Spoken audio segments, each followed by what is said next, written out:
Miroso tanteraka amin'ny fanatsarana ny toby fiantsonana fandrosoana na fahasankarana no ahafantaran'ny maro azy. Ireo tompona ndraikitra mitantana vonjimaika ny toerana KMNTNF, komity mitantana ny tobim-piantsonana nasionaly fandrosoana, araka ny fanazavan'ny Randrianandrasana Patrik, mpitondra tenin'ny komity. Natomboka tamin'ny fametrahanareo daba fanariana faky manerana ny toby fiantsonana moa ny asa, eo ihany koa ny fametrahana ny lavarangana misy tafo ho fiarovana ireo mpanjifa sy mpiasa amin'ny masoandro sy orana amin'ny vanim-potoanan'ny fahavaratra. Notohizana tamin'ny fametrahana jiro ary niroso tamin'ny fanalana ireo fako efa nitoby amam-bolana maro. Misy tokoa ny fanadiovana ao ambadika ao amin'ny fanariana zordura mihitsy zany hoe naka mihitsy zany zay traksa sy camion itomana ny fako zay ny savovona amam-bolana atao ambadika atao zany.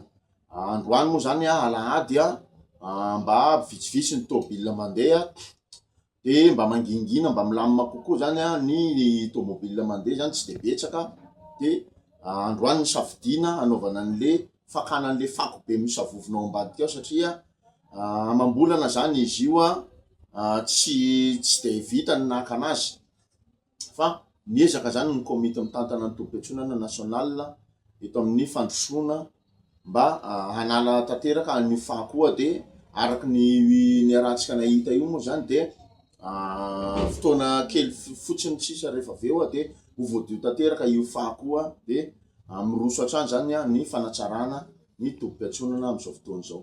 Ny foto-drafitrasa moa zany zao efa nalana zany ny foto-drafitrasa zay somary nanaratsy endrika an'ity tobim-piantsonana ty teo aloha zany. Reny efa iarahantsika mahita reny zao ety amin'ny ny devan'ny coopérative tsirairay efa nisoloana vaovao be daholo ny tôle rehetrarehetra. Eo ihany koa ny fandokoana an'iny rindrina zay misy ny anaran'ny coopérative tsirairay iny. De eo ihany koa moa zany ny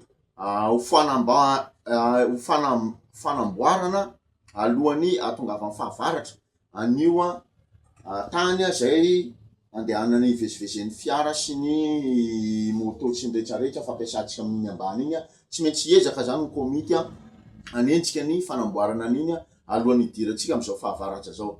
Fa ny foto-drafitrasa zay efa nisy teo aloha ka nisy fanatsarana tokony atao zany de efa miroso amin'izay fanatsarana ny foto-drafitrasa zay efa nisy teo aloha zay fanavaozana ny foto-drafitrasa ny mpitantana amin'izao fotoana zao.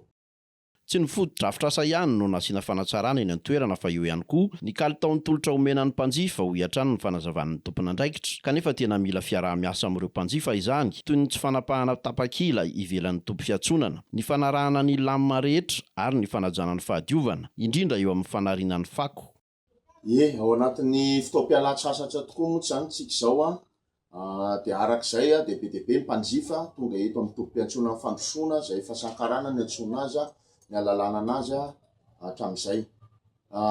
Zahay moa zany zao de tsy maintsy mandray fepetra zany zahay mikasika ny filaminana sy ny fahadiovana ary ny fikojakojana ny foto-drafitrasa eto amin'ny tobim-piantsonana fandrosoana nasional fahasankarana taloha amin'izao. Zany hoe ny mpanjifa rehetra zany de manatona birao daholo rehefa anapaka tapakila. Zany hoe rehefa andeha zany ny mpanjifa de tsy mahazo manapaka tapakila any amin'ny sisiny any fa tsy maintsy ao anaty tobim-piantsonana ao anaty birao zay andehanany daholo no maka ny tapakila zay andehanany makany amin'ny dia zay andehanany. Manaraka an'izay ihany koa moa zany de tandrovana ihany koa zany eto ny fahadiovana. Araka reny hitantsika reny de efa mandeha foana fampiasana baka ordura entanina hatrany ny mpanjifa mba tsy anaparitaka ny fonona biscuit sy sakafo rehetra miparitaka eny amin'ny sisiny fa mba ametraka anazy ao anaty baka ordura ihany koa.